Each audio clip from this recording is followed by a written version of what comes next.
जय श्री राधे। श्री हरिवंश राधा वल्लभ लाल की जय। श्री हरिवंश महाप्रभु की जय। परम पूज्य गुरुदेव महाराज की जय जय हो। बहुत बहुत स्वागत है आप सभी का। हम श्रवण कर रहे हैं रसिक अनन्यमाल ग्रंथ से श्री हित हरिवंश महाप्रभु के कृपा पात्र संतों के सुंदर चरित्रों को। इसमें आज हम श्रवण करेंगे श्री लाल स्वामी जी का चरित्र। पर इसे शुरू करने से पहले चलिए एक बार महाप्रभु के प्राणों से प्यारे नाम को गा लेते हैं। मेरे साथ साथ आप भी गाइए। राधा श्री राधा श्री राधा श्री राधा राधा राधा श्री राधा श्री राधा श्री राधा राधा राधा श्री राधा श्री राधा राधा राधा। जय श्री राधे जय श्री राधे। चलिए शुरू करते हैं। श्री लाल स्वामी जी। गोस्वामी श्री हित हरिवंश चंद्र महाप्रभु के बाल्यकाल में देववन में एक कुएं से श्री रंगीलाल जी के श्री विग्रह को निकालकर एवं उन्हें श्री राधा की गद्दी के साथ एक नव निर्मित मंदिर में विराजमान करके विधि निषेध शून्य अपनी मौलिक अष्टयाम सेवा पद्धति का शुभारंभ किया था। ये बात तो हम सभी जानते हैं। पहले भी कई चरित्रों में हमने इसको सुना है कि बचपन में ही देववन में महाप्रभु ने श्री नवरंगी लाल की प्रतिष्ठा करी थी। उनके वृंदावन आने के पश्चात श्री रंगीलाल जी की अष्टयाम सेवा का संपूर्ण उत्तरदायित्व उनके तृतीय पुत्र गोस्वामी श्री गोपीनाथ जी के ऊपर था। वे रसिक अनन्य धर्म के प्रतिपालक थे। उन्होंने तथा उनके प्रशिष्यों ने अनेक जीवों को भवसागर से पार किया था। लाल स्वामी जी का जन्म एक श्रेष्ठ ब्राह्मण कुल में हुआ था। वे तत्कालीन शासक के यहाँ किसी उच्च पद पर कार्य किया करते थे। संग दोष के कारण ब्राह्मण कुल में उत्पन्न होते हुए भी इनकी स्वाभाविक अभिरुचि शिकार आदि खेलने में विशेष रूप से रहा करती थी। हर समय क्षत्रियों की वेशभूषा में रहने के कारण ये संपूर्ण रूप से क्षत्रिय जैसे लगते थे। एक दिन ये किसी सरकारी कार्य से देववन आए हुए थे। उसी समय श्री रंगीलाल जी के मंदिर में श्रृंगार आरती प्रारंभ हुई। घंटा, झांझ, झालरी, मृदंग आदि वाद्य यंत्रों की ध्वनि को सुनकर नगर के सब लोग अपने अपने कार्यों को छोड़कर दर्शनों के लिए दौड़ पड़े। जय जय। ऐसा हम सभी को भी करना चाहिए। जितना ज्यादा संभव हो, अगर घर के आसपास कोई छोटा मंदिर भी है और वहां पर जब आरती का समय हो जाता है और आपको अगर उसकी जो घंटियां हैं उसकी आवाज कानों में पड़ती है तो समझिए भगवान बुला रहे हैं, आओ मेरे पास आओ। तो बस दौड़ जाएं। उस समय तो कुछ 5-10 मिनट ही लगते हैं, लेकिन आनंद कितना होता है। लाल स्वामी जी भी कौतूहलवश उस भीड़ के साथ हो लिए। गोस्वामी श्री गोपीनाथ जी उस समय आरती कर रहे थे। गोसाई जी की मन को मुग्ध कर लेने वाली छवि ने लाल स्वामी जी के चित्त को ऐसा आकर्षित किया कि ये उनकी ओर एकटक देखते रह गए। आरती समाप्त होने पर सभी लोग अपने अपने घरों को लौट गए, किंतु ये अपनी स्वयं एवं घर परिवार आदि की सुध बुध से बेखबर होकर मंदिर के एक कोने में ही खड़े रहे। इनके साथ में आए लोग इन्हें बार बार बुला रहे थे।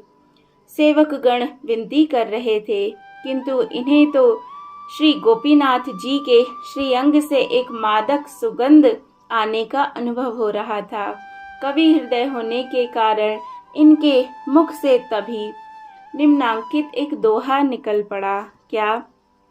अति सुगंध हरिवंश तने मलियागर को बूट लाल दास ढिंग गही रहो या मंदिर को खूट। अर्थात श्री हित हरिवंश चंद्र जी के पुत्र चंदन के पौधे हैं। इनकी सुगंध पर मोहित होकर मैंने अब इस मंदिर का आश्रय ले लिया है।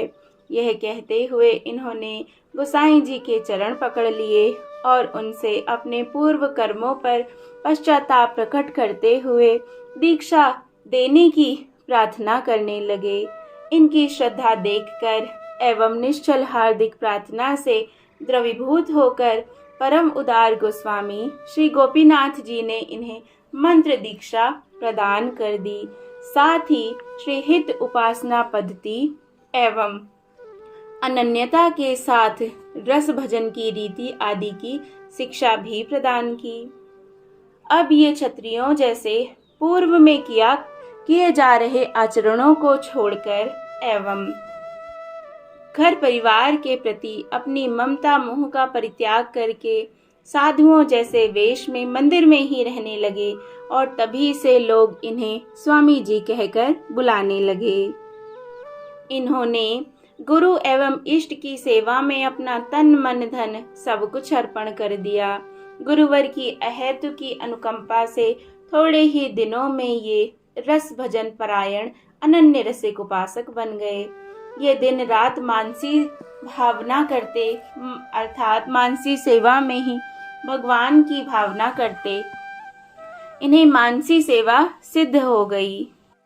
मानसी सेवा सिद्ध होने का मतलब कि वैसे तो मानसिक में हम हर चीज की कल्पना करते हैं कि सामने प्रभु विराजमान है, हम उनके सामने सुंदर सा भोग लेकर बैठे हुए हैं, उसमें पूड़ी है, सब्जी है, रायता है, बहुत तरीके के व्यंजन हैं और हम एक एक निवाला बनाकर प्रभु को पवा रहे हैं।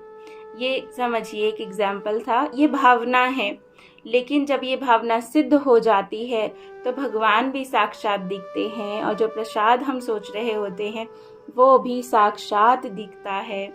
और इतना ही नहीं, कई बार तो भगवान की कृपा होती है तो जब ध्यान भंग होता है तो जो चीज़ें हम प्रभु को खिला रहे होते हैं कई बार प्रसादी के रूप में हाथ में ही मिलती हैं एज इट इज। ऐसा बहुत सारे संतों के चरित्रों में श्रवण किया गया है। जय जय श्री राधे। तो ये बहुत समझिए बहुत बड़ी सिद्धि है। एक समय ये अपनी भावना में छके हुए श्री जी को लड्डुओं का भोग अर्पित कर रहे थे। देखो वही बात आ गई। अब देखते हैं क्या होगा। उसी समय गुरुवर गोस्वामी श्री गोपीनाथ जी ने इन्हें बाजार से श्री जी के लिए 1 रुपए का एक महीन वस्त्र जिसे अंगोछे के रूप में उपयोग में लाया जा सके लाने की आज्ञा दी। ये रुपया लेकर बाजार को दौड़े, किंतु इनकी मानसिक वृत्ति श्री जी को लड्डुओं का भोग रखने में संलग्न थी। अतः इन्होंने उसी में तल्लीन रहते हुए 1 रुपए के लड्डू लाकर श्री गुरुदेव को दे दिए। जय हो। गोसाई जी को यह देखकर बड़ा आश्चर्य हुआ और उन्होंने इनसे पूछा कि हमने तो वस्त्र मंगाया था, तुम लड्डू कैसे ले आए? लालदास जी लज्जा के कारण मौन हो गए और कुछ बता नहीं रहे थे। अंत में गुरुजी ने शपथ दिलाने पर इन्होंने अपनी मानसी भावना की संपूर्ण कथा उनसे निवेदन की।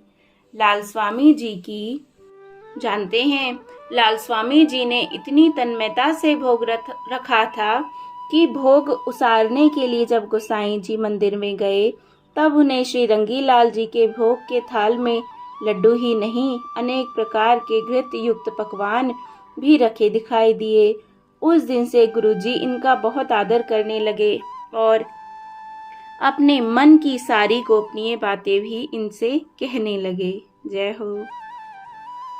लाल स्वामी जी की प्रसिद्धि सुनकर इनके परिवार के लोग देववन आए तो इन्होंने उन सब को गोस्वामी श्री गोपीनाथ जी से मंत्र दीक्षा दिलवा दी। परिवार वालों के अत्यंत आग्रह पर गोसाई जी ने इन्हें घर जाने की आज्ञा दी, जिसे ये टाल ना सके और निरुपाय होकर ये उनके साथ अपने घर वापस आ गए। अब ये अपने साथ परिजनों को भी हरि एवं हरिजनों की सेवा में संलग्न रखते तथा स्वयं कहीं एकांत में जाकर इष्ट की मानसी भावना भी किया करते। मानसी भावना में इन्हें प्रेम मूर्ति अद्वैल युगल, हमारे प्यारे अद्वैय युगल श्री श्यामा श्याम की रसमयी क्रीड़ाओं का साक्षात अनुभव हो चुका था, जिसे इन्होंने अपनी पद रचनाओं के माध्यम से अभिव्यक्त किया है। इन्होंने अपनी पद रचनाओं में नित्य और नैमित्तिक लीलाओं के अंतर को सुस्पष्ट करते हुए श्री हरिवंश प्रताप का वर्णन भी किया है। एक दिन लाल स्वामी जी एक संत के साथ प्रसाद पाने को बैठे थे। इनकी पत्नी ने उन संत जी के थाल की अपेक्षा आपके थाल में घृत और घी, मतलब जो घी है और खीर है वो थोड़ी थोड़ी ज्यादा दी। जैसे जिससे प्यार ज्यादा होता है, हम सोचते हैं वो कुछ अच्छी चीज है, हम उसको ज्यादा दें, तो उनकी पत्नी ने भी ऐसा ही किया। पत्नी की इस क्रिया से अत्यंत असंतुष्ट हुए। इन्होंने अपनी थाली उन संत जी को सरका दी और उनकी थाली स्वयं ले ली। पत्नी के यह कहने पर कि वह थाली तो मैंने आपके लिए परोसी है, इन्होंने कहा कि तुमको जितना प्रिय मैं हूँ उतने ही प्रिय मुझको ये संत हैं। यह सुनकर वह अत्यंत लज्जित हुई और उस दिन के बाद इनकी प्रकृति को समझकर उसने फिर कभी भी संतों के साथ ऐसा व्यवहार नहीं किया। अब वह स्वयं रूखा सूखा खा लेती, किंतु घर पर आए हुए साधु संतों को सरस एवं स्वादिष्ट भोजन कराकर ही प्रसन्नता का अनुभव किया करती थी। श्री जी के उत्सवों के अवसर पर श्री लाल जी के हृदय की, मतलब लाल जी अर्थात लाल स्वामी जी के हृदय की उत्फुल्लता देखते ही बनती थी। उस समय ये ना तो किसी से कुछ मांगते ही थे और ना किसी से कोई उधार ही लेते, किंतु इनके पास जो कुछ भी होता उस सबको लुटा देने में किसी प्रकार का संकोच नहीं करते। पति पत्नी के पास केवल एक एक धोती ही पहनने के लिए शेष रह जाती। उस समय इनके शिष्य एवं सेवक गण इन्हें जो कुछ भी भेंट चढ़ाते उससे भी ये अपने लिए ना रखकर श्री जी की सेवा में लगा दिया करते। लाल स्वामी जी का एक सर्वगुण संपन्न अति सुंदर बालक था। उसके बड़े होने पर लोग उसके संबंध के लिए इनके पास आने लगे। निकट के गांव में एक बड़ा नामी और धनी ब्राह्मण था। उसने लाल स्वामी जी की ख्याति सुनकर कुछ लोग लाल स्वामी जी के घरवार को देखने के लिए भेजे। स्वामी जी बैठक में उस समय कुछ संतों के साथ बैठे थे, वहीं उन अतिथियों को भी बैठा दिया। उस समय स्वामी जी घर पर नहीं थे। उनकी पत्नी ने संतों के लिए कच्चा भोजन बनाया। जब लाल स्वामी जी घर पर आए तो इन्होंने 10 संतों के साथ उन 4 लोगों को भी बैठे देखा। इन्होंने उन्हें भी अभ्यागत समझा। राजभोग के पश्चात श्री जी की शयन हो चुकी थी। यह जानकर इन्होंने भोजन के लिए संतों के साथ उन्हें भी बैठाना चाहा, तो इनकी पत्नी ने कहा कि पहले संतों को भोजन कर लेने दें, इन लोगों को पीछे कराएंगे। किंतु स्वामी जी ने कहा कि हमारे अतिथि हैं, इनके बैठे रहने पर हम कैसे भोजन कर सकते हैं। इनकी पत्नी ने बताया कि ये लोग लड़का देखने आए हैं, अतः इनको पीछे पक्का भोजन कराया जाएगा। यह बात सुनकर स्वामी जी एकदम बिगड़ गए और कहते हुए, भगवत जनों से बढ़कर तू मायावी जनों को अधिक आदर देती है, अतः तू सेवा के योग्य नहीं है। उसे रसोई से हटा दिया। उस समय इन्होंने एक कवित्त की रचना के माध्यम से यह भी कहा कि संसार के लोग अपने जमाई के लिए उत्तम प्रकार के भोजन बनाते हैं और कहीं उनकी पत्नी का भाई उनके घर आ जाए तो इसके लिए तो उत्तम भोजन के साथ वस्त्र आभूषण भी दिए जाते हैं। भ्रम में पड़ी हुई ऐसी पतित पत्नियां समधी के नाई को नाना प्रकार के पकवान बनाती हैं। जिस प्रकार हाथी के खाने के और दिखाने के दांत अलग अलग होते हैं, उसी प्रकार संसार में भजन भी 2 प्रकार का होता है, एक वास्तविक अथवा एक दिखाने वाला। जिस प्रकार बिल्ली का स्वभाव कभी नहीं बदलता, उसी प्रकार संसारी लोग अपना स्वभाव कभी नहीं छोड़ते। तत्पश्चात लाल स्वामी जी ने उन लोगों को संतों के साथ बैठाकर भोजन करा दिया। वे लोग स्वामी जी के पुत्र का संबंध लेकर आए थे। अतः अच्छी खातिरदारी की आशा रख रहे थे। रूखा सूखा भोजन वे कर नहीं सके और स्वामी जी की आज्ञा लेकर भूखे ही उठ गए। उन्होंने वापस जाकर लड़की वाले को बताया कि लाल स्वामी जी का तो नाम बहुत है, लड़का भी सुंदर है और आपकी लड़की के लिए पूर्णतः योग्य है, किंतु घर में दरिद्रता का संयोग है और वहाँ सदैव वैरागी लोग पड़े रहते हैं। स्वामी जी ने हमें भी वैरागियों के साथ बैठाकर रूखी रोटी और दाल खिलाई। इस कारण यह संबंध बिल्कुल करने योग्य नहीं है। किंतु प्रभु इच्छा से लड़की के पिता के मन पर उक्त बातों का प्रभाव बिल्कुल विपरीत पड़ा और उसने उन लोगों को समझाया कि जो लोग मुझसे पाने की आशा रखते हैं वही तुम्हारा आदर कर सकते हैं। लाल स्वामी जी तो प्रभु कृपा प्राप्त महानुभाव हैं, उनकी दृष्टि में मैं क्या चीज हूँ। वे लोकपालों को भी रंक समझते हैं। उन्हें आजकल पैसे की कुछ तंगी रही होगी, इसी से प्रभु के राजभोग में कुछ कमी हुई होगी। यह कहकर लड़की के पिता ने हार्दिक श्रद्धा के साथ 2 घड़िया मुहूर्त निकलवाकर 2000 रुपए का तिलक बर्तनों वस्त्रों और आभूषणों आदि के साथ लाल स्वामी जी के यहाँ भेज दिया।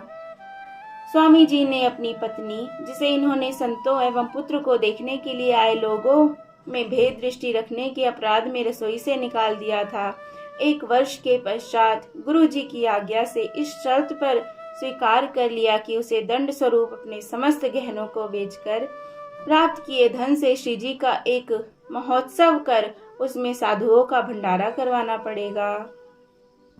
पत्नी ने भी ऐसा ही किया। बाद में पत्नी ने घर आकर अपने पुत्र के विवाह की तैयारी आरंभ कर दी।